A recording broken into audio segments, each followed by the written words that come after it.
Olá, seja bem-vinda, bem-vindo ao nosso curso de Filosofia Medieval. Esta é a nossa terceira aula. Este primeiro ponto, esta primeira parte do nosso curso, ela está focada no tema da filosofia como questão do ser. E ela tem o objetivo de ser uma introdução ao pensamento medieval como tal e em geral. Nós estamos no quinto tópico desta primeira parte, que nós intitulamos As Fontes do Ocidente Medieval. Estas fontes são três. Nós as designamos por nomes de cidades que marcam a história mundial e ocidental de um modo especial: Atenas, Jerusalém e Roma. O Ocidente medieval ele surge do fluxo destas três tradições. Atenas, de onde vem a filosofia, e depois as ciências, elas se desdobram a partir da filosofia. Jerusalém, de onde vem a tradição da fé judaico-cristã, que é muito marcante para o Ocidente medieval. Depois, a cidade de Roma, de onde vem, sobretudo, a experiência medieval do poder.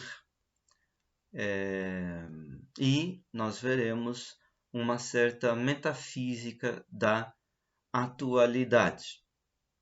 Então, essas três fontes do Ocidente medieval.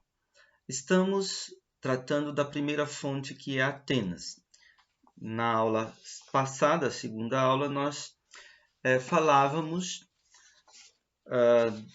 do que Karl Jaspers denominou de tempo eixo ou tempo axial, o tempo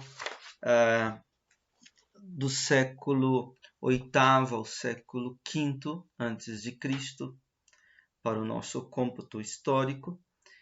Este tempo ele marca o erguer-se da vida do espírito própria dos principais povos para as tradições oriental e ocidental. As grandes culturas mais antigas, como do Egito e dos assírios, tinham já se declinado, e de uma crise profunda histórica acontecida há cerca de 2 milênios e meio, surgiu as tradições históricas das quais nós hoje vivemos no Oriente e no Ocidente. Os principais povos que tiveram papéis importantes nesse despertar de um novo espírito a partir dessa crise são os chineses, os hindus, os iranianos, os judeus e os gregos. Os hindus e os chineses são determinantes para o Oriente e os gregos para o Ocidente, e do ponto de vista religioso, a tradição hebraica ela foi determinante para o Ocidente também, sobretudo devido ao desdobramento religioso da fé cristã no mundo ocidental. Então, nós temos figuras da vida do espírito, isto é, da vida do pensamento, da vida da ação propriamente humanas, né? que marcaram esses mundos. Nós temos no Oriente Asiático, no mundo asiático, as figuras dos sábios, dos chineses, também dos hindus, né? Nós temos, por exemplo, a tradição confucionista, taoísta. Na China, nós temos a tradição budista, né, que depois ela se espalhou por todo o Oriente, também no Japão, por exemplo. E nós temos no Oriente Médio, o chamado Oriente Médio, a figura dos profetas, por exemplo, na Pérsia, Zoroastro, né, e o zoroastrismo. Em Israel, a grande tradição dos profetas, e no mundo grego nós temos o surgimento dos pensadores, que vai se desdobrar na figura da tradição histórica da filosofia. São figuras espirituais diversas. Nós tentamos na última aula caracterizar a figura do sábio do Oriente, marcado pela iluminação, que é, de certa maneira, a visão do nada, né? Nós temos a figura do profeta no Oriente Médio, ele que é alguém que experimenta o espírito não como silêncio e iluminação, mas alguém que experimenta o espírito como palavra, e a palavra do profeta é uma palavra iluminada, inspirada.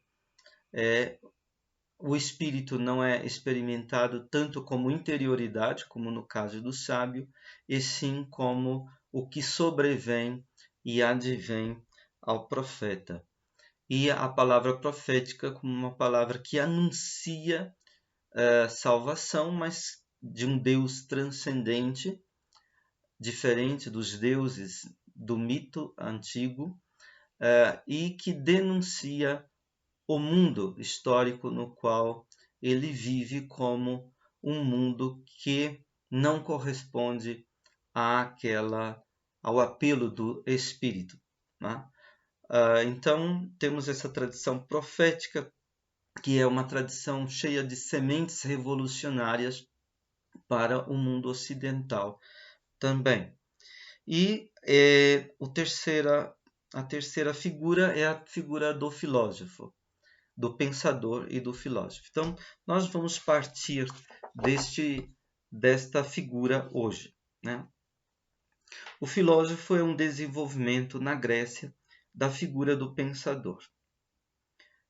Nós diferenciamos aqui a figura do pensador puro e simples da figura do filósofo. Heráclito e Parmênides, nesse sentido, não eram filósofos, eram pensadores. Ser pensador é mais que ser filósofo.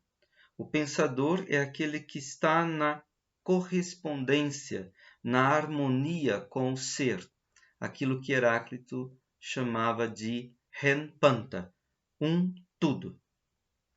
O filósofo é aquele que perdeu-se dessa correspondência e que experimenta a busca por ela através do questionamento, através do eros, que leva à pergunta, como em Platão, Aristóteles. O pensador é aquele que, na época do pensamento originário, vive da inquietude de corresponder ao mistério do ser em sua doação e retração, e que, na época da filosofia, vive da inquietude do perguntar pelo sentido de ser de tudo o que é. Como formula Aristóteles na Metafísica, tito on, o que é o ente. pergunta pelo ente na perspectiva do seu ser. Pensar não é conhecer objetos. Pensar é interrogar o conhecido para além dele mesmo. Pensar é erguer-se para além de todo o familiar e de todo o criar. A atividade criativa do pensar provém do fogo de Prometeu. Irmão do pensar é o poetar, irmão do pensador, o poeta. O pensador faz a experiência do espírito a partir da autonomia do pensar. Pensar quer dizer aqui viver a partir da própria profundidade, criativamente. O pensar de que proveio a filosofia é, porém, aqui algo de diverso da atividade de conhecer objetos, de que proveio a ciência. No pensamento grego temos sempre essa tendência entre o pensamento que questiona radical e universalmente o real e sua realidade e o pensamento que tende ao conhecimento do real em suas particularidades e que desenvolve, assim, o nível do conhecimento e das ciências. Pensar quer dizer originariamente acolher o mistério da realidade, e rompendo nas realizações do real, e a ele corresponder. Desde que o pensar, porém, tornou-se filosofia, passou a se pôr como a ousadia de perguntar pelo sentido de ser de tudo o que é. E este perguntar estava, entre os gregos, a serviço do próprio viver do homem. Por isso, citando o professor Emanuel Carneiro Leão no seu artigo sobre filosofia grega, para se encontrar com o pensamento grego, deve-se ter uma pergunta apenas, a pergunta que brota da unidade de nosso ser. Por isso, é importante deixar a periferia e ir para o centro da vida, pois somente no centro a pergunta é essencial. No centro, todo o nosso ser transforma numa única pergunta. Todo o nosso ser é pergunta. Ser todo pergunta, em qualquer estudo da filosofia grega, é a única maneira de se aprender a pensar o que pensavam os pensadores gregos. Esta citação do texto do professor Emanuel Carneiro Leão está no seu livro Filosofia Grega, uma Introdução. O filósofo, como o sofista e o político, são para Platão as três formas de vida principais da filosofia grega. Platão escreveu um diálogo sobre o sofista e também sobre o político e pretendia escrever sobre o filósofo, mas esse diálogo nunca surgiu. Seja como for, o Ocidente herdou da Grécia a forma de vida do filósofo, e esta foi decisiva para os últimos 2,5 milênios de história para o mundo ocidental. De Atenas virá o pensamento, portanto, na forma da filosofia. O espírito filosófico, em sua forma de realização, isto é, em seu caráter de finitude e autonomia, emergiu entre os gregos. Os gregos são o Oriente do Ocidente, como dizia o poeta Hölderlin. Por isso, a história ocidental é no seu cerne filosófica. Isto quer dizer, a história ocidental é, no modo e na dinâmica de seu encaminhamento mais íntimo, filosófica. A filosofia está na origem e não só no começo da história ocidental. Enquanto originário, o vigor da filosofia está vigente, ainda de uma forma latente em toda a história do Ocidente, tanto na sua cadência mais vigorosa, quanto em sua decadência e em sua perda de vigor. Tudo isso não exclui que os gregos não tenham recebido muito das tradições sapienciais de povos mais antigos, como dos egípcios, dos babilônios, etc. Também não exclui que outras tradições sapienciais tenham chegado a grandes realizações próprias, com seu caráter peculiar, como, por exemplo, as tradições indiana, chinesa, etc. Isso também não significa querer afirmar qualquer supremacia da Grécia, da Europa, do Ocidente em todo o planeta. As riquezas e as especificidades das tradições sapienciais de outros povos em todos os continentes, com suas experiências de pensamento, guardam todo o seu direito. O pensamento não tem registro de nascimento, não tem lugar e não tem tempo de nascimento. O pensamento é tão antigo quanto, pelo menos, o próprio homem, em todos os lugares da Terra. Mas a filosofia tem um registro de nascimento, na medida em que tomamos a palavra filosofia em sentido unívoco, ou seja, como essa forma de pensamento que se desenvolveu entre os gregos. O que está em questão aqui, porém, é perceber o papel histórico primordial da Grécia para a Europa, especificamente para o Ocidente como um todo, e nisso a contribuição fundamental do espírito filosófico. Em uma conferência pronunciada em 1935, Edmund Husserl, meditando sobre a crise da humanidade europeia e a filosofia, retomou este caráter decisivo que a filosofia tem para a história ocidental. Na sua consideração, a Europa tinha um registro de nascimento, isto é, um lugar e um tempo de seu nascimento espiritual. Ele escrevia: a Europa tem um lugar de nascimento. Com isso, não penso num território geográfico, embora também tenha tal, mas no lugar espiritual de nascimento, em uma nação ou em indivíduos ou grupos humanos desta nação. Tal nação é a Grécia Antiga do século VII e VI a.C. Nela surge uma nova atitude de indivíduos para com o mundo circundante. Husserl grifa a expressão nova atitude. E como consequência, irrompe um tipo totalmente novo de criações espirituais, que rapidamente assumiu proporções de uma forma cultural bem delimitada. Os gregos chamaram-na filosofia. Corretamente traduzido conforme o sentido original, este termo é um outro nome para ciência universal, a ciência da totalidade do mundo, da unidade de todo o existente. Bem depressa começa o interesse pelo universo e com ele a indagação pelo devir que engloba todas as coisas, e pelo ser no devir, especifica-se segundo as formas e regiões gerais de ser, e desta maneira a filosofia, a ciência una, se ramifica em múltiplas ciências particulares. Na irrupção da filosofia tomada neste sentido, incluindo nela todas as ciências, por paradoxal que pareça, vejo o fenômeno original, Urphänomen em alemão, que caracteriza a Europa sob o aspecto original. Esta é a citação do texto de Husserl.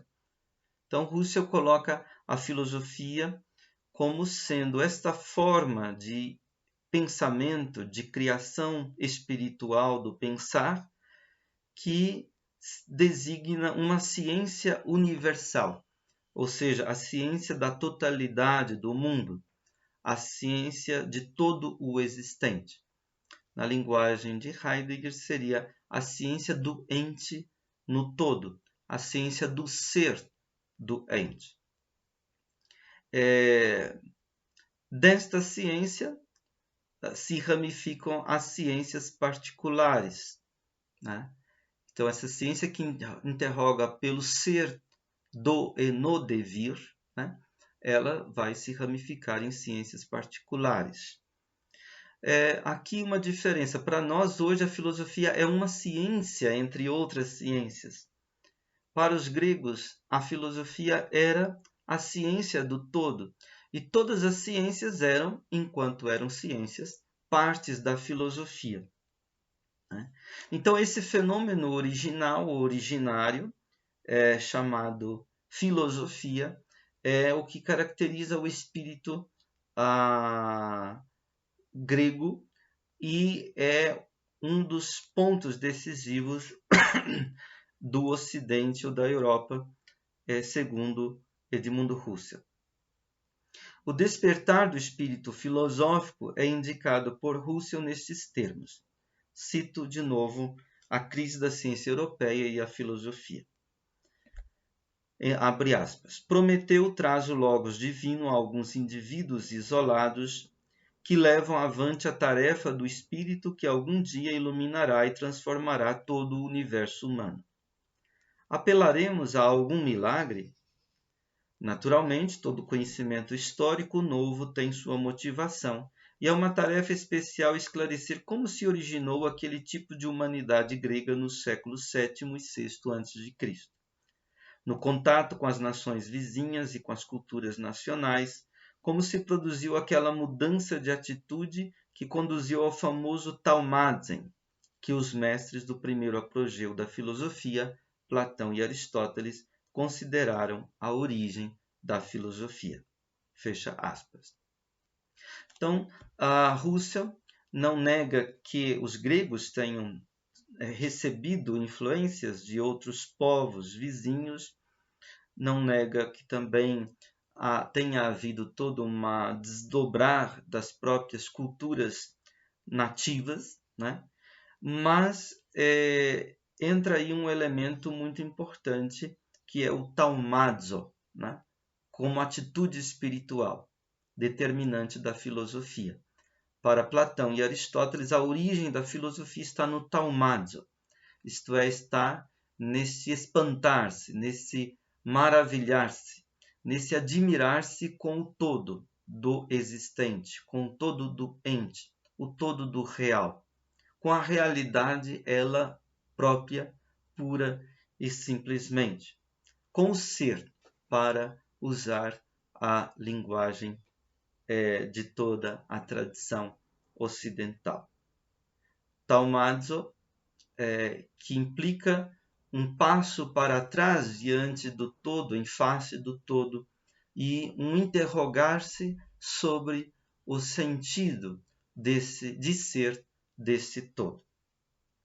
Para Husserl, essa origem da filosofia tem a ver, pois, com uma mudança radical de atitude para com o todo. Esta mudança é caracterizada como um interesse puramente teórico pelo conhecimento. Husserl assim caracteriza este empenho da filosofia. Abre aspas, cito novamente A Crise da Humanidade Europeia e a Filosofia.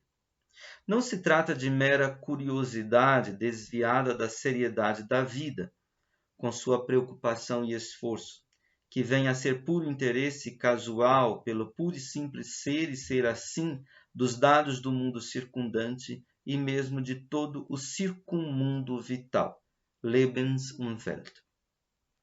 Este interesse é essencialmente análogo aos interesses profissionais e às atitudes profissionais que suscita. Em relação a todos os outros interesses, tem o caráter de um interesse absolutamente não prático e que envolve todo o universo. O homem dispõe antecipadamente sobre toda a vida voluntária futura e traça em consequência o horizonte que conscientemente será seu campo de trabalho. Apodera-se, pois, do homem a paixão por um conhecimento que transcende toda a praxis natural da vida com seus esforços e suas preocupações diárias e transforma o filósofo em espectador desinteressado, em um contemplador do mundo. Fecha aspas. Então, desta atitude do taumazo, do admiração com o ser, surge este exercício da teoria, isto é, da contemplação desinteressada, que visa a verdade por causa da própria verdade. A busca da verdade, nesse sentido, se volta para o futuro, num empenho de radical autonomia de questionamento. O homem se dispõe assim a transcender o bom senso cotidiano e a sabedoria de uma tradição e sua interpretação já consolidada de mundo. Ele busca a verdade do todo, consagra toda a sua vida futura à tarefa da teoria, da busca da verdade por causa da verdade. Filosofia não é ciência, isto é, saber que se assenta em conhecimento objetivo. Nem é útil sabedoria de vida. Não é a chave que soluciona os enigmas do mundo, nem é um saber que comunica de imediato forças para o agir. Pretender isto da filosofia é sobrecarregá-la com expectativas que ela não pode cumprir.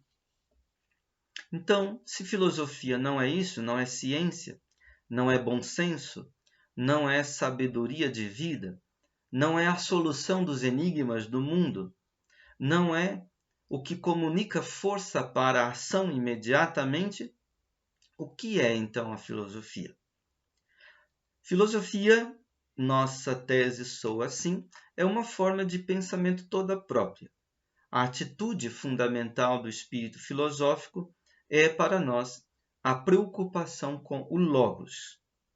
Então, a palavra fundamental, depois da palavra ser, on, né, em grego, a palavra logos.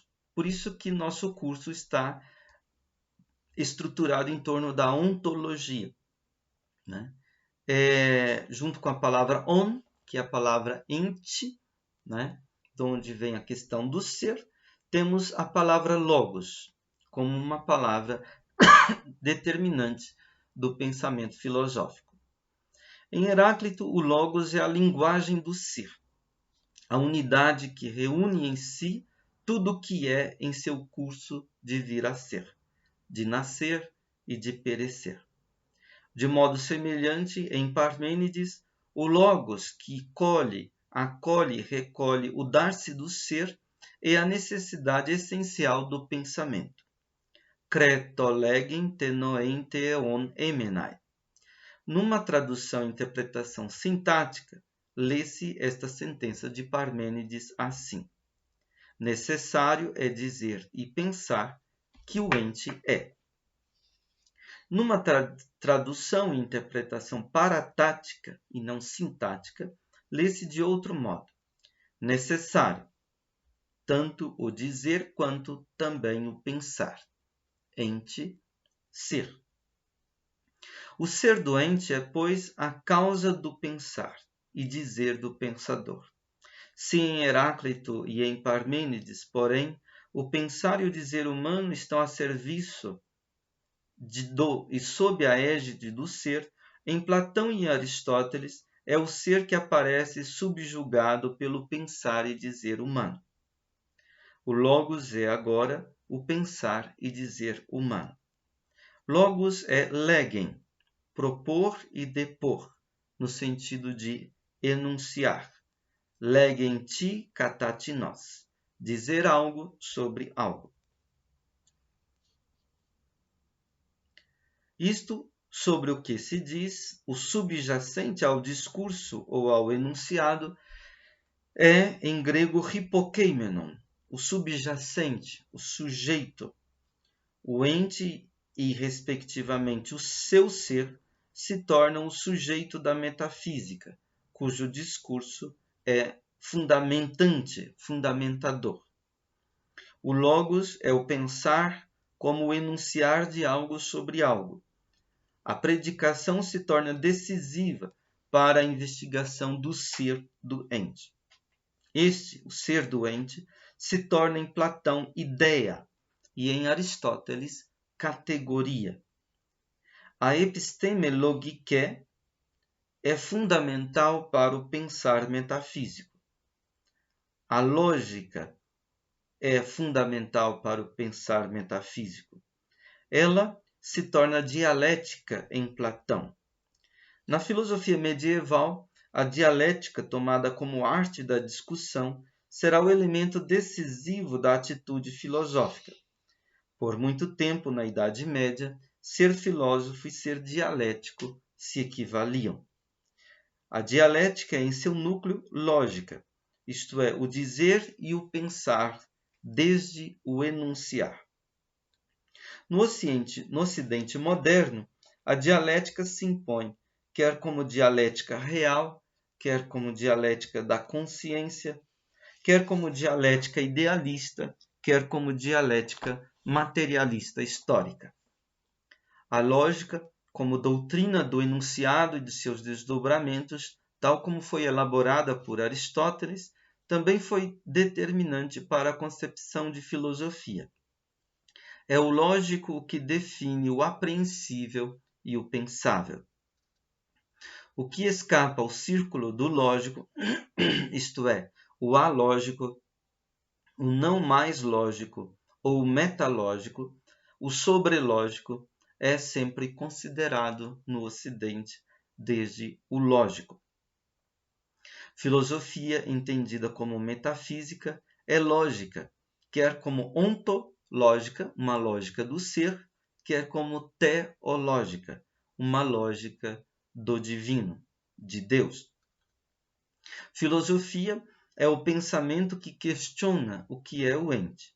E esse pensamento é o pensamento do Logos. Logos é uma palavra que resume o destino, isto é, o envio dispositivo de estruturas de ser e de pensar do Ocidente. Vou citar agora uma passagem de Heidegger do volume 8 de sua obra completa, Was heißt denken? O que evoca o pensar? O que evoca pensar? Heidegger diz assim: sem o Legen desta lógica, Legen é o infinitivo de logos, né? Reunir, recolher, mas também depor, propor e dizer. Então Heidegger diz: sem o Legen desta lógica, o homem odierno teria de se privar da motocicleta. Não haveria absolutamente aeroplanos e turbinas e comissões de energia atômica. Esse texto é dos início dos anos 50, quando a Guerra Fria estava bastante presente aos espíritos e quando a questão da energia atômica era uma questão que estava pegando as consciências do momento. Então, Heidegger diz: sem o Legen desta lógica, o homem odierno teria de se privar da motocicleta. Não haveria absolutamente aeroplanos e turbinas e comissões de energia atômica. Sem este Legen e seu Logos, também não haveria a doutrina trinitária da fé cristã, nem a interpretação teológica do conceito da segunda pessoa na deidade, isto é, a pessoa do Filho. Isto é, não haveria nem cristologia, nem teologia trinitária, né? Um dogma nesse sentido e uma interpretação teológica desses dogmas. Não quer dizer que a fé cristã não teria o mistério de Cristo e da Trindade, mas a doutrina cristológica e trinitária não seria o que ela é hoje e há milênios sem o Logos, o Legen deste Logos, dessa lógica, né? Sem este Legen, seu Logos não haveria nenhum tempo de esclarecimento, isto é, de Aufklärung, de iluminismo. Sem este Legen não haveria nenhum materialismo dialético. O mundo, sem o Logos da lógica, pareceria outro. No entanto, seria vão querer pintar como o mundo então pareceria. Esta é a citação de Heidegger. Vamos passar agora para o segundo ponto. Nós falamos da fonte Atenas e da filosofia. Vamos falar agora da segunda fonte do Ocidente medieval, Jerusalém. E vamos caracterizar a contribuição desta fonte como a fé judaico-cristã e o Logos de Deus. A segunda fonte do Ocidente medieval é Jerusalém. É de Jerusalém que vem a fé judaico-cristã, o anúncio do Evangelho, que significa boa nova, boa mensagem, alegre notícia, a tradição espiritual do discipulado ou seguimento de Cristo, que constitui a cristidade do cristianismo, isto é, a sua essência. Trataremos agora da heterogeneidade de fé cristã e filosofia como questionamento da questão do ser. Em seguida, falaremos do modo como o cristianismo subsumiu a metafísica e a lógica na formulação do dogma, isto é, em sua interpretação do mistério do Logos de Deus, desdobrando-se na doutrina cristológica e trinitária dos primeiros concílios ecumênicos. Então, o primeiro ponto deste segundo tópico sobre Jerusalém trata dos dois mundos heterogêneos e irredutíveis, isto é, Atenas e Jerusalém. Atenas e Jerusalém são dois mundos heterogêneos e irredutíveis um ao outro. Um é o mundo do pensamento, que experimenta a ousadia do questionamento do ser e a sempre iminente angústia ontológica do nada. O outro é o mundo da fé, que experimenta a adesão confiante e firme à revelação de Deus e a continuamente possível tentação da infidelidade. O escritor cristão Tertuliano advertia esta diferença irredutível ao dizer o seguinte: o que tem o filósofo e o cristão em comum? O discípulo da Grécia e o discípulo do céu. O pretendente à fama e o pretendente à vida eterna. O fazedor de palavras e o realizador de ações. O destruidor e o edificador das coisas. O amigo e o inimigo do erro. O falsificador da verdade e o seu reconstituidor. O seu ladrão e o seu vigia. Palavras da Apologia de Tertuliano, número 46. Depois, o que tem em comum Atenas e Jerusalém? A academia e a igreja, os heréticos e os cristãos. Do texto intitulado Da Prescrição, número 7. Outra citação. O Filho de Deus foi crucificado. Não dá vergonha, porque é vergonhoso. E o Filho de Deus morreu. É credível, porque improvável. E foi sepultado. É certo, porque impossível. Citação de um texto de Tertuliano intitulado Da Carne de Cristo, número 5. Então, nós temos estas palavras contundentes em forma de invectivas que procuram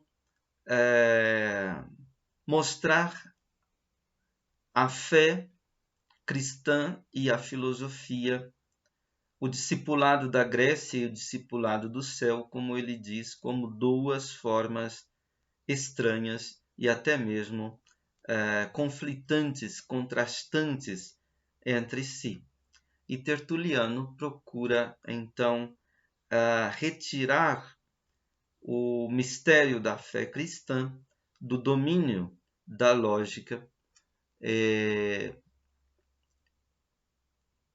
Mais tarde se formula esta atitude como credo quia absurdum, né? Creio porque absurdo, né? Se fosse racional, não seria credível, né? Segundo, é credível porque vergonhoso é absurdo, né? Então, Tertuliano tem esta atitude defensiva e até ofensiva em relação à filosofia, mas para nós aqui o ponto de partida de Tertuliano é esta heterogeneidade e redutibilidade dos modos de ser, isto é, da filosofia e da fé cristã. Bem antes dessas invectivas de Tertuliano, já o apóstolo Paulo, depois de sua frustração em Atenas, no Areópago, narrada essa visita de Paulo a Atenas, no Areópago, e sua conversa com os filósofos no capítulo 17 do livro dos Atos dos Apóstolos, depois dessa frustração, ao escrever à comunidade de Corinto, primeira carta aos Coríntios, Paulo advertia que o logos do seu anúncio do evangelho só pode ser loucura, estultícia para os que buscam a sabedoria humana, a sabedoria do mundo. Então, o logos da pregação de Paulo, do anúncio de Paulo, é o logos tu stauru, isto é o discurso, a mensagem da cruz, né? Esse logos que não é sofia, sabedoria, mas é moria, loucura, estultícia, idiotice para a sabedoria do mundo. Sabedoria do mundo, né? Onde a palavra mundo, segundo Agostinho, no seu comentário ao Evangelho de João, significa não o universo, o céu e a terra, mas os homens que amam as criaturas e que se esquecem do Criador.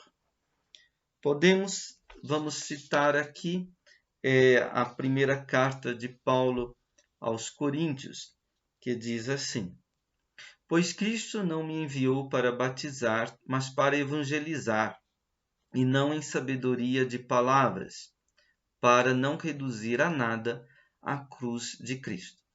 Com efeito, a linguagem da cruz, ho logos ho tu stauru, é loucura, moria, para os que estão se perdendo, mas para os que estão sendo salvos, para nós, é poder de Deus, dinamis teu. Pois está escrito, eu porei a perder a sabedoria dos sábios, e anularei a inteligência dos inteligentes. Onde está o sábio? Onde o letrado? Onde o pesquisador deste século? Não é assim que Deus tornou louca a sabedoria do mundo? Uma vez que na sabedoria de Deus o mundo não reconheceu o Deus através da sabedoria, aprove a Deus salvar os que estão crendo através da loucura do anúncio. Porque os judeus pedem sinais e os gregos procuram sabedoria, sophian zetousin. Nós, porém, anunciamos um Cristo crucificado. Para os judeus, escândalo. Para os povos gentios, loucura. Mas para aqueles que são chamados, quer judeus, quer gregos, Cristo, poder de Deus e sabedoria de Deus. Pois o que é louco de Deus é mais sábio do que os homens, e o que é fraco de Deus, mais forte do que os homens. E se não, irmãos, olhai com atenção o vosso chamado. Considerai que não muitos são sábios segundo a carne. Não muitos são poderosos. Não muitos nascidos em famílias distintas. Mas o que é louco do mundo, o Deus escolheu para envergonhar os sábios. E o que é fraco do mundo, o Deus escolheu para envergonhar o que é forte.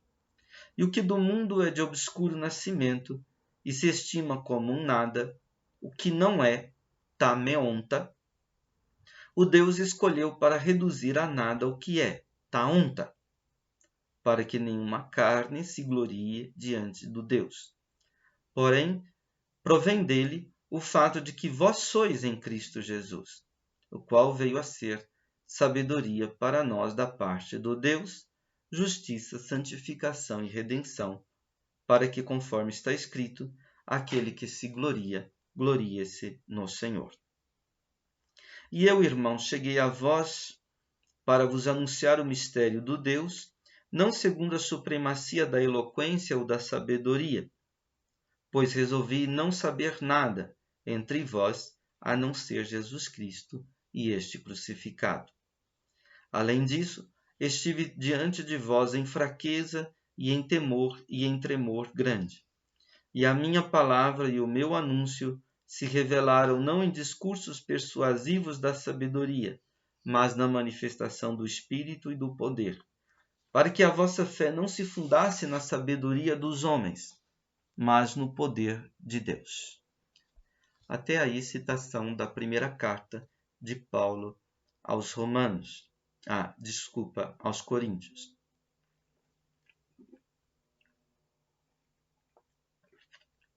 O anúncio do Evangelho, da alegre novidade que é a mensagem de Cristo, não se comunica, diz Paulo, em sabedoria de palavras, isto é, não se baseia na habilidade e competência na arte da retórica, da eloquência.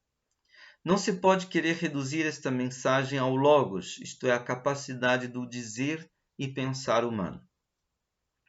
Querer fazê-lo seria reduzir à vaidade, isto é, ao vazio, ao nada, a cruz de Cristo. No século XVII, o matemático e filósofo Blaise Pascal irá escrever em seus Pensamentos, obra de apologia da fé cristã no século do racionalismo e do empirismo, o seguinte aforismo, abre aspas. Há 3 meios de crer: a razão, o costume, a inspiração. A religião cristã, que é a única que tem razão, não admite como verdadeiros filhos os que creem sem inspiração. Não que exclua a razão e o costume, ao contrário, mas é preciso abrir o espírito às provas, assegurar-se destas pelos costumes, porém oferecer-se pelas humilhações às inspirações, que são as únicas que podem produzir o verdadeiro e salutar efeito. Ne evacuetur cux Christi, isto é, para que não se esvazie a cruz de Cristo. Fecha aspas. Nesta citação de Pascal, temos aí a palavra de Paulo para que a cruz de Cristo não seja esvaziada, na medida em que a fé se baseie na sabedoria dos homens, se baseie na razão. A crença da fé não se baseia na razão e no costume, diz Pascal, embora não as exclua, mas se baseia na inspiração. O cristianismo seria, segundo pensadores como Agostinho e Pascal, algo assim como um grande castelo que guarda em segredo preciosos tesouros de revelações, mas que para entrar neste é preciso abaixar a cabeça, reclinar-se e passar por uma porta bem estreita. É preciso se fazer como louco para alcançar a sabedoria escondida no mistério da cruz. Se o homem não se faz como criança, como louco, como idiota, não alcança esta sabedoria. Agostinho teve que experimentar isto, como ele narra nas suas Confissões. No livro 7º, Agostinho narra sua aprendizagem com os livros platônicos, mas declara-lhes a insuficiência do ponto de vista do anseio de seu coração. Ele diz que os livros platônicos como que viram e apontaram para o cume de uma montanha, mas eles não abriram o caminho para subir até o cume daquela montanha. É a fé que abre este caminho. No livro 8º, Agostinho anota o que diz o apóstolo Paulo. Não queirais parecer sábios, porque os que se dizem sábios tornam-se insensatos. Num encontro em Milão, Simpliciano, pai espiritual de Ambrósio, fala a Agostinho da conversão de Vitorino, grande mestre do platonismo, radicado em Roma. Simpliciano concede que as obras platônicas sugerem de todos os modos Deus e o seu verbo, seu logos, mas são insuficientes, pois elas não abrem o caminho para alcançá-los. Para isto é preciso a humildade de Cristo, escondida aos sábios e revelada aos pequeninos. De Vitorino, Agostinho escreve o seguinte: Vitorino não teve vergonha de se fazer servo do vosso Cristo e criancinha na vossa fonte, sujeitando o pescoço ao jugo da humildade e dobrando a fronte sob o opróbrio da cruz. Ele, o célebre e doutíssimo ancião, perito em todas as artes liberais, leitor e crítico de tantas obras filosóficas, preceptor de tantos senadores ilustres, ele que pelo seu insigne e notável magistério merecera e aceitara a honra que os cidadãos deste mundo têm por mais excelsa, uma estátua no Fórum Romano. Ele, até aquela idade, o adorador dos ídolos e o coparticipante dos ritos sacrílegos, com que então quase toda a nobreza romana apaixonada inspirava ao povo o culto de Osíris, de monstros de deuses de todo gênero e até do ladrador Anubis, monstros que outrora pegaram em armas contra Netuno, Vênus e Minerva, e a quem Roma fazia súplicas depois de os ter vencido. Ele, enfim, o velho Vitorino, que por tantos anos defendera esses deuses com aterradora eloquência. Esse é o livro das Confissões, livro 8, número 2. Pascal entendeu haver 3 ordens do ser: a ordem do corpo, a ordem do espírito e a ordem do coração, e distinguiu 2 modos de ser regentes da vida humana: o espírito de geometria e o espírito de fineza. A experiência da fé cristã concerne não ao espírito geométrico, mas ao espírito de fineza.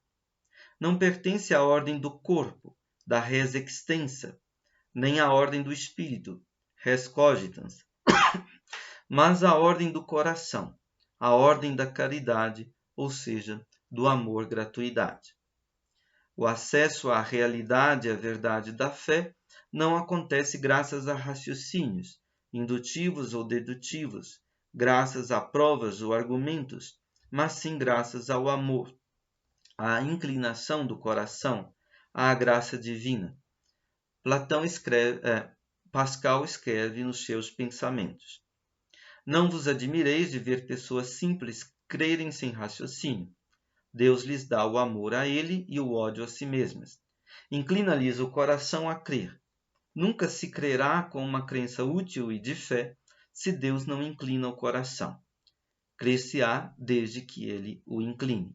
É o que bem sabia Davi quando dizia: inclina, cor meu, Deus, em testemunha tua. Inclina, ó Deus, meu coração para os teus testemunhos. Até aqui citação dos pensamentos de Pascal. Voltemos, porém, a Paulo. A palavra da cruz, sua linguagem, diz ele, soa como moria para os que permanecem estranhos a esta mensagem. Moria tem várias significações: deficiência física, embotamento mental, fraqueza de entendimento, tolice, insensatez. Morós quer dizer obtuso, apático, débil, tapado, bronco, idiota. No dicionário teológico do Novo Testamento lemos: insensatez em Paulo. O uso de Paulo é determinado pela reavaliação que o Evangelho faz de todos os valores. O grupo expressa o julgamento dos crentes por parte do mundo. A palavra da cruz é loucura para aqueles que se perdem. Os filósofos em Atenas zombam de Paulo. Gálio considera as disputas em Corinto como uma morologia, e Festo pensa que Paulo está fora de si. Mesmo falar sobre um homem crucificado é uma quebra de etiqueta aos olhos helenísticos.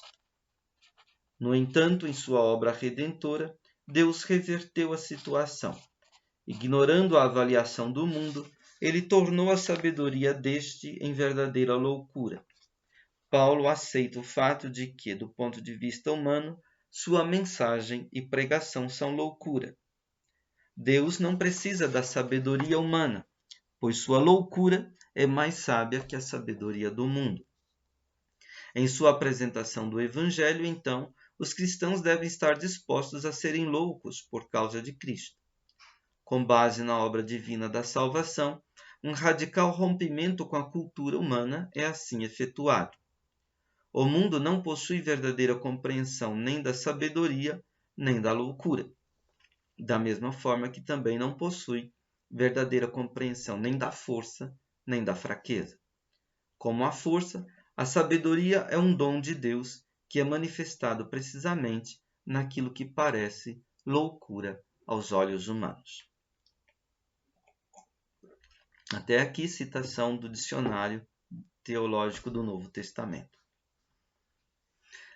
Seguimos. Na primeira carta aos Coríntios, Paulo diz que a sabedoria da fé é uma loucura para os gregos, isto é, os que buscam a sabedoria, os filósofos. Sophian Zetousin. Nos nossos tempos, Heidegger, em uma preleção de 1935, Introdução à Metafísica, dirá que a filosofia é a ousadia, a audácia de um questionamento radical, pois é o mais vasto, o mais profundo e o mais originário. A filosofia traz consigo, essencialmente, a ousadia, a audácia de um questionamento radical. Ele comenta, abre aspas, a filosofia é, para a fé originariamente cristã, uma loucura. Filosofar significa investigar, porque há simplesmente o ente, e não antes o nada. Investigar realmente essa questão significa tentar ousadamente esgotar à força de investigações o inesgotável da questão, revelando aquilo que ela impõe a investigar. Onde qualquer coisa de semelhante ocorrer, há filosofia. Fecha aspas. Esta ousadia do questionamento radical é estranha à fé. A solidão audaciosa do questionamento filosófico, vista desde a perspectiva da proteção da fé, parece ao cristão uma tentativa vã. Na verdade, mais que uma tentativa vã, uma tentação de presunção, um delírio da pretensão humana. O cristão vive na aceitação, na convicção e na confiança da fé. O autor da Epístola aos Hebreus assim definiu a fé. Abre aspas. A fé é a consistência do que se espera e a adesão às coisas que não se veem. Fecha aspas. Hebreus, capítulo 11, versículo 1.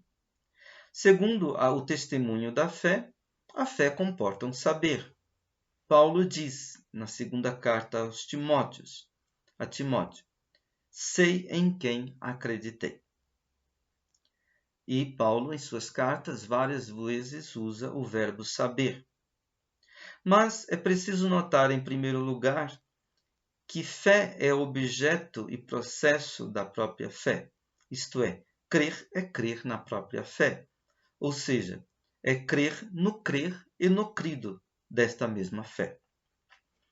Em segundo lugar, que a fé abre um domínio transcendental de experiência, de iluminações, de revelações, e assim de conhecimento, de saber, que pertence hermeticamente à fé, e que não se abre a quem não se move no seu horizonte, melhor, na sua forma de vida. Assim, a convicção da fé não vem do conhecimento da ciência ou do pensamento da filosofia. Segundo o testemunho que a fé dá de si mesma, fé não é uma escolha humana. Fé é, antes de tudo, uma dádiva divina. A fé é dom da própria fé.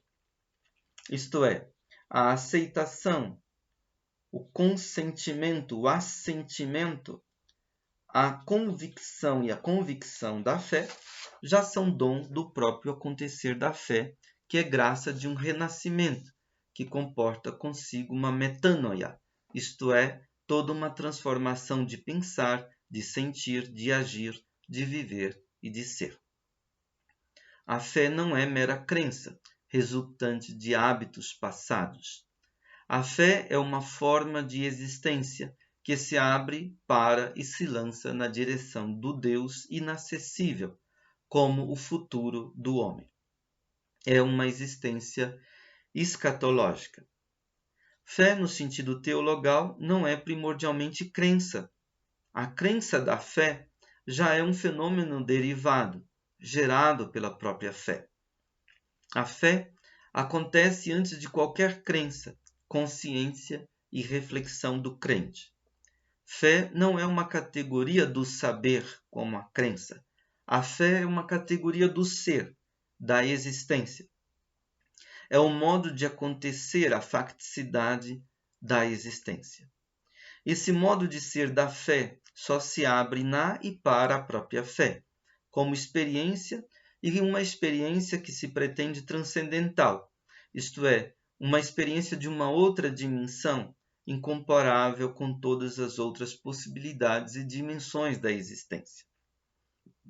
Ela constitui, assim, uma dimensão a priori do existir humano. A fé cristã está fundada no Logos de Deus, isto é, na linguagem do sim de Deus ao homem em Jesus Cristo. Fé cristã, enquanto a priori, é a fidelidade de Jesus Cristo. A fé cristã é a fé de Cristo, isto é, a fé que Cristo mesmo mostrou sua fidelidade e a fé que o seu testemunho gerou. A fé é a fidelidade do seu amor até a morte de cruz e suas repercussões. A convicção e a confiança da fé permanece, na verdade, estranha à audácia do conhecimento filosófico, do questionamento filosófico, que é o questionamento do sentido do ser, de sua verdade. Citando um texto de Emanuel Carneiro Leão, diz assim: a vigência da fé em que mora e vive o cristão é um espaço de verdade originária, isto é, irredutível e incompreensível para a atitude interrogativa do filósofo. Enquanto cristão, o cristão não sabe, nem precisa saber que mora na verdade e pertence à história do ser. Mergulhado na luz da fé, ignora os pressupostos ontológicos. Fecha aspas.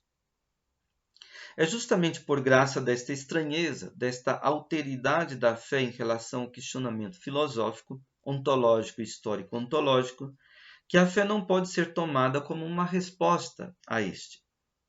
Aquele que toma a fé como uma resposta ao questionamento filosófico, uma resposta de tal qualidade que de antemão dispensa da necessidade da própria pergunta, não sabe o que está fazendo, nem no que concerne à fé, nem no que concerne à filosofia.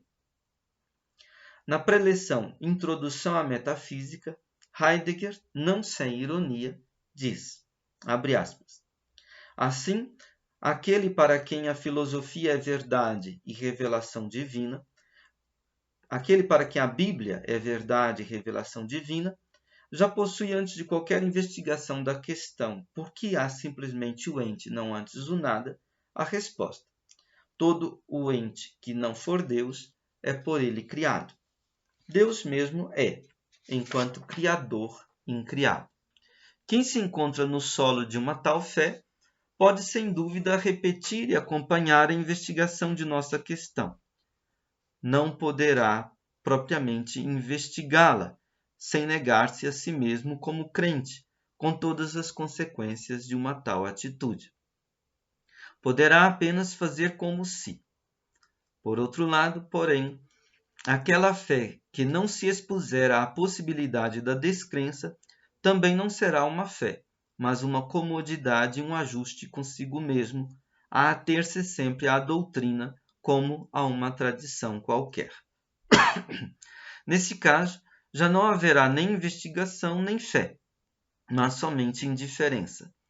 Essa se poderá ocupar, então, talvez até com muito interesse, de tudo, tanto da fé como da investigação. Com essa alusão à proteção na fé como um modo próprio de se estar na verdade, não se quer dizer naturalmente que a citação das palavras bíblicas no começo criou Deus o céu e a terra, etc., represente uma resposta à nossa questão. Mesmo fazendo total abstração, se esta frase da Bíblia é ou não verdade para a fé, ela não representa de forma alguma uma resposta à nossa questão, pois não possui nenhuma relação com a questão. Isto é, não é uma resposta errada, simplesmente não é uma resposta para a questão. Continuamos citando. E não possui porque não pode assumir. O que propriamente se investiga na nossa questão é uma loucura para a fé. Fecha aspas. Seguimos comentando. A fé não conhece a dúvida que é própria do conhecimento que funda a ciência, nem conhece a angústia ontológica do nada, própria do pensamento que funda o questionamento filosófico. Mas a fé tem o seu próprio aguilhão e sua própria fraqueza. É a tentação da infidelidade. No âmbito da fé, como no domínio do amor, a dúvida já é um sinal de infidelidade do coração.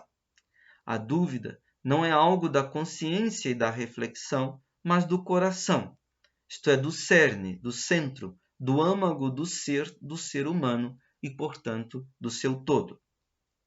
É duplicidade do coração, a dúvida. No âmbito da fé, há espaço para o questionamento que pergunta como, mas não há lugar para o questionamento que pergunta se. E, no entanto, a verdadeira fé, não obstante a proteção divina, é sempre uma exposição à tentação da infidelidade.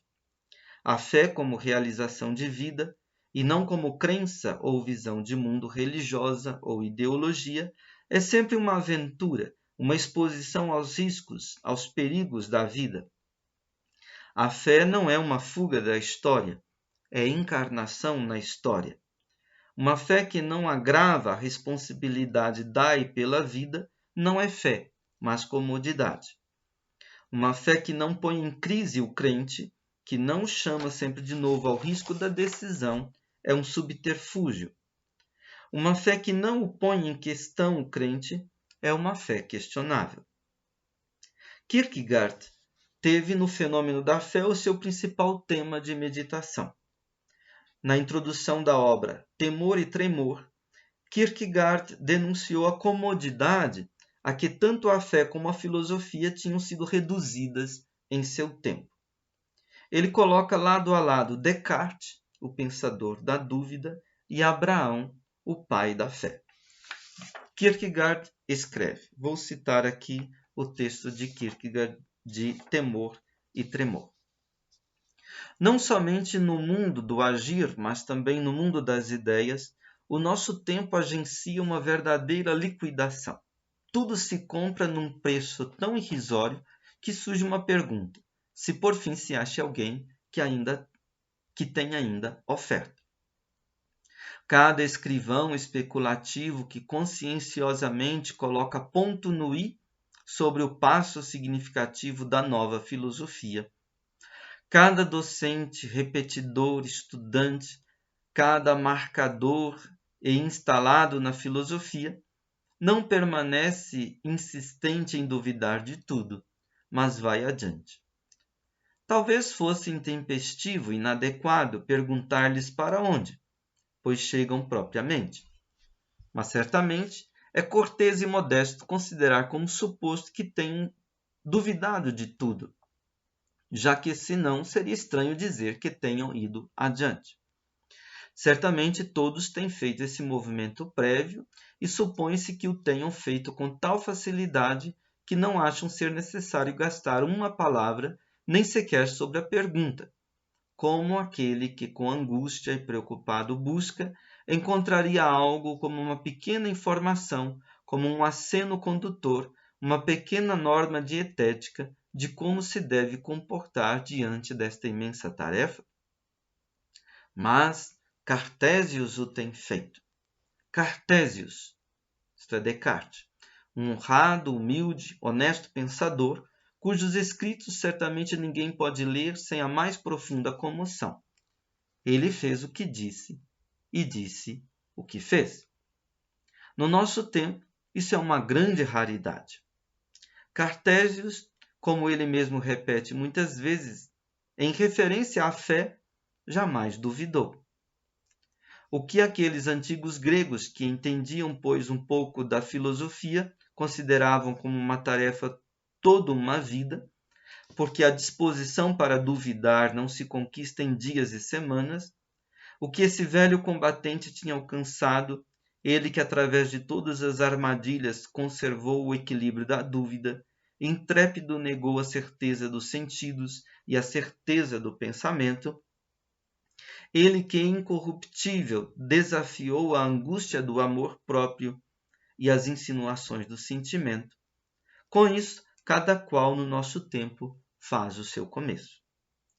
No nosso tempo, ninguém permanece insistente na fé, mas vai adiante. Uma pergunta que indaga aonde se chega representaria talvez uma louca ousadia, enquanto é, pois, um sinal de educação e formação, se eu suponho que cada um tenha fé, já que seria estranho dizer a gente vai adiante. Naqueles antigos tempos era diferente. Então a fé era uma tarefa para toda uma vida, porque se supunha que a disposição para crer não se deixa adquirir em dias nem em semanas.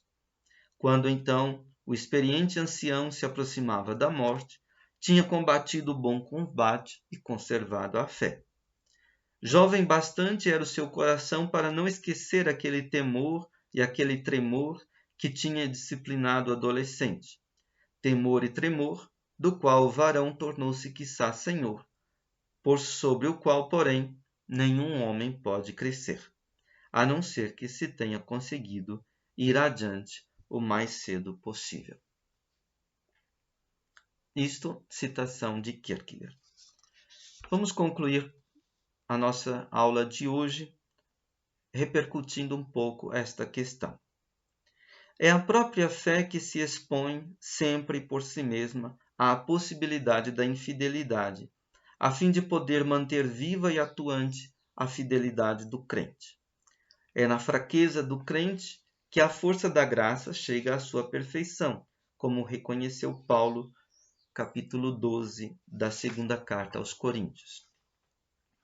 É no temor e tremor que a fé se consuma, como é na angústia ontológica do nada que o questionamento filosófico se cumpre.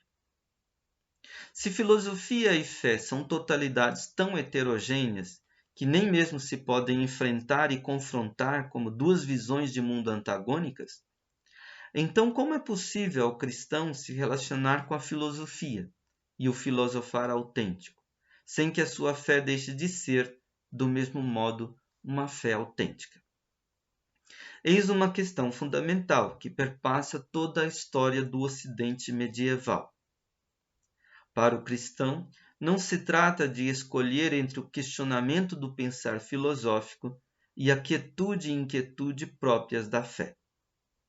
Também não se trata de fazer uma síntese cômoda de pensamento e fé, marcada não pela tensão das diferenças, mas sim pela distensão da indiferença. Para o cristão, está em causa a radicalidade de um relacionamento, não entre filosofia e teologia como de duas ciências, mas de um relacionamento entre pensamento e questionamento ontológico e fé cristã como duas formas de existir radicalmente diversas e heterogêneas. Na morte de uma se experimenta a vida da outra. É preciso manter a diferença e sua tensão. Mas pode ser que justamente na diferença e na tensão apareça uma harmonia que nada tem a ver com a calma da indiferença. Trata-se da descoberta de uma sintonia, isto é, de uma unissonância e consonância na dissonância. Talvez esta sintonia seja o sentido daquela simpatia que se expressa no lema de Anselmo de Cantuária, Santo Anselmo: Fides querens intellectum, a fé buscando o intelecto. Vamos terminar por hoje aqui e até a próxima aula, quando vamos continuar aprofundando a questão do Logos de Deus e a metafísica da fé no dogma. E falaremos também da terceira fonte do Ocidente medieval, Roma, e a sua colocação do poder e da metafísica da atualidade. Muito obrigado pela sua atenção, pela sua paciência e até a próxima aula.